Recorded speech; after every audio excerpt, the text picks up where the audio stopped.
Hey guys, welcome to this week's podcast episode for the Financial Freedom Podcast. And I'm your host, Dr. Christopher Liu. I'm really excited about today's guest, Allison Graham. She's a keynote speaker, but in particular, she uses storytelling, inspiring, talks about burnout, how professionals can beat burnout, the stress illusion. We're going to talk about on people that are unhappy with their work. Don't quit, do this instead. And this can be a fascinating discussion on boundaries, and we'll get right into it. So, Allison, welcome. Thank you for having me. It's exciting to get to dive into this topic. Yeah, I love this. And like I said, I built this podcast, kind of to get as a ground for ideas, cross-pollination, and a forum for people to, get inspired, educated, join in on conversations. So tell people about your story and what you do, and we'll dive into it. Well, like a lot of people who become keynote speakers or coaches and consultants, I like to suggest that my mess is my message. So I was someone who burned out. I was, and probably like so many of your listeners, like that person who just loved an 18-hour workday. I didn't realize that maybe that wasn't sustainable. And apparently it's not when you have a surgery, and I ended up with post-surgical neuropathic damage. And that has now been, we're coming up on 17 years that I have had that damage. But what I noticed was I noticed many things, but when my stress levels, when they get so high, and often like my clients will say to me, I feel like I'm suffocating. Like I have no room left in the day to breathe, to think, to do anything that matters to me, right? Like I know that feeling. And when I get to that top level where I feel like I can't breathe or think and everything is just swirling around and I'm reacting, then my neuropathic pain actually increases. And so while it's always there, still 17 years later, I know that if I don't manage my destructive stress in a way that is not creating it, right, I actually will have a harder time dealing with my pain. Interesting. It kind of reminds me of people that they kind of know their triggers and their body responds, and could be their heart starts racing, or their bones start aching, or some kind of area that signals, which is quite interesting to learn your body's signals. So one thing that's talking about is you turned your mess into your message, which I really love. So a lot of the problem with burnout, especially in the medical profession, is that they're kind of chained to they had a certain lifestyle, their spouse, kid, all this stuff, and then all of a sudden they see the healthcare system breaking down, but they're trapped, suffocating. So you have this idea of unhappy with your work, but don't quit, do this instead. I'm really interested. And that particular line came from a friend of mine who high up in a company, but had a boss. And that boss had very toxic behaviors. And she was just so unhappy. She's like, I can't take it another day. And she went to the competitors. And she worked there. And for a month, she was blissfully calm and happy. And then her old boss got recruited to be her new boss. And she was in the exact same situation. And so when it comes to our patterns in our relationship with stress and burnout and how we're perceiving all of the things that are going on around us, quitting and just ignoring them is not a good strategy, right? Like because our patterns stay with us, even though the circumstances change.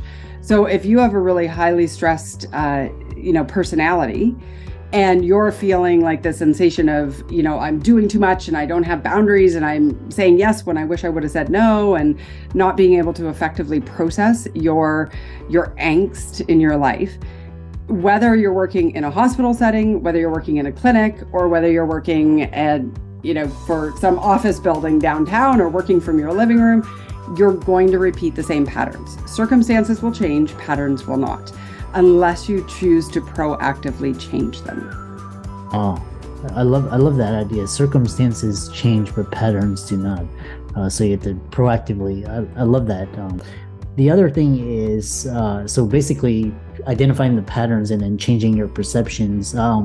The other thing is talking about making friends with your chronic pain. You don't need to give up on your dreams. Expand upon that.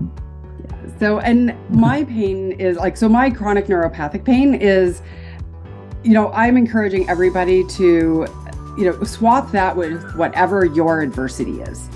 What's the thing you need to deal with? Because not everybody has post-surgical neuropathic pain, right? Like it's not that relatable. Do you have contentious relationships in your life? Are you going through, maybe somebody you love has a cancer diagnosis, right? Like it could be anything that is weighing heavily on you and can influence everything else. Because what I notice is that we'll have something going on in our lives. It's just part of the human experience.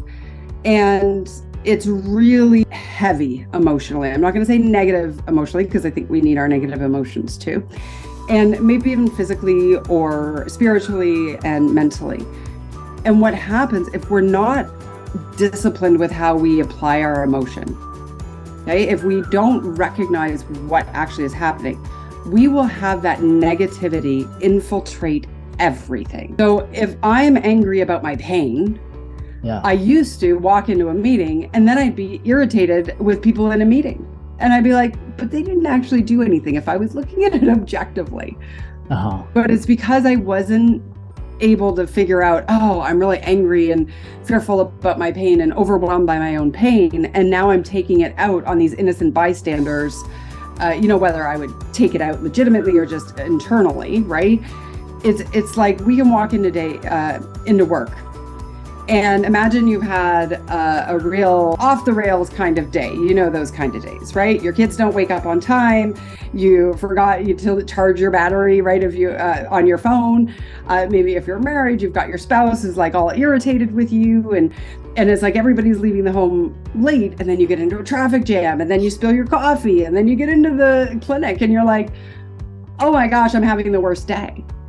When in actual fact, what you're having is a whole series of little obstacles that when you combine them together feels really overwhelming. But when you look at them and deal with them each individually, nothing is a big deal.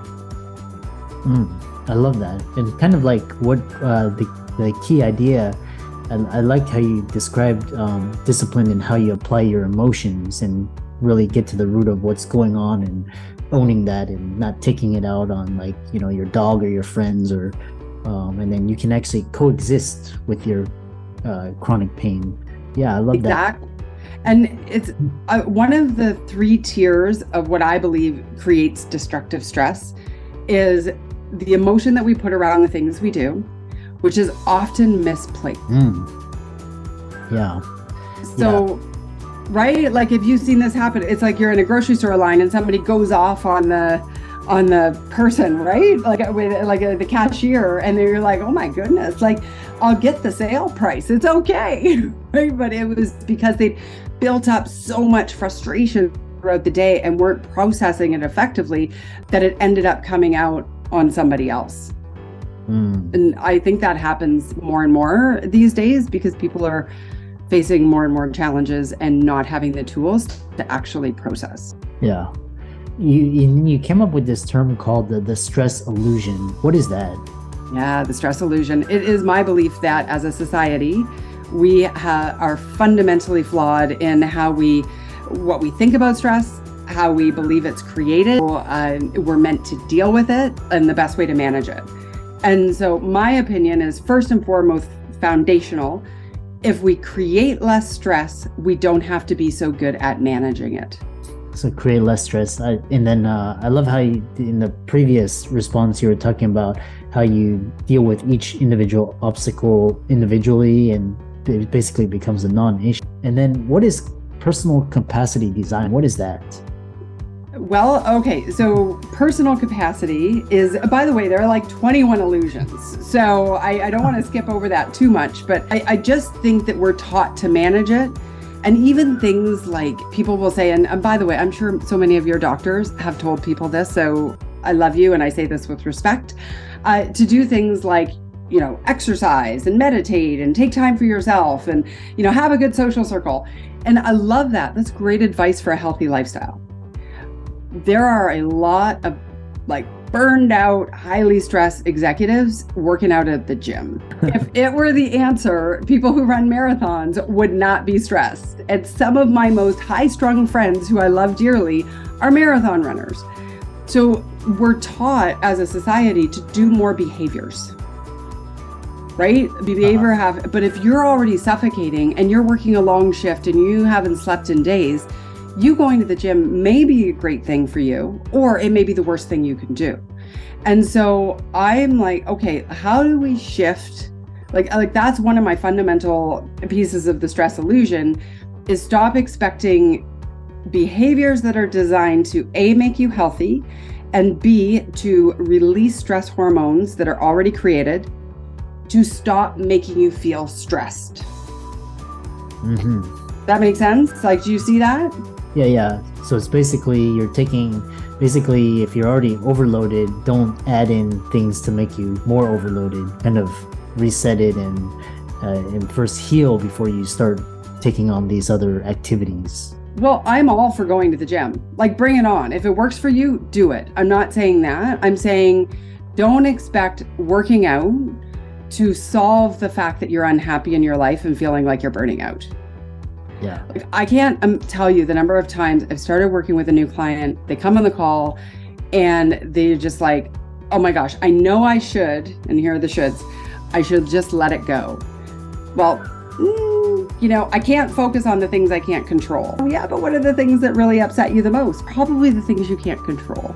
And I know I should go to the gym and exercise and I'd feel so much better and I wouldn't feel so stressed. And I'm like, actually, you would still feel exactly the same level of stress during the day. You would just now be healthier because you're actually exercising. The two are not mutually exclusive, but the two should not be as tied into, in my opinion, as the medical community makes it out to be.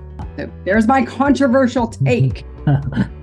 Like I said, this podcast is more for a forum for, people to, express their ideas. So, as we come to this conclusion, how do you spend more time in your sweet spot of performance, productivity, personal, profitability, and how can people contact you and, follow you and check out your work?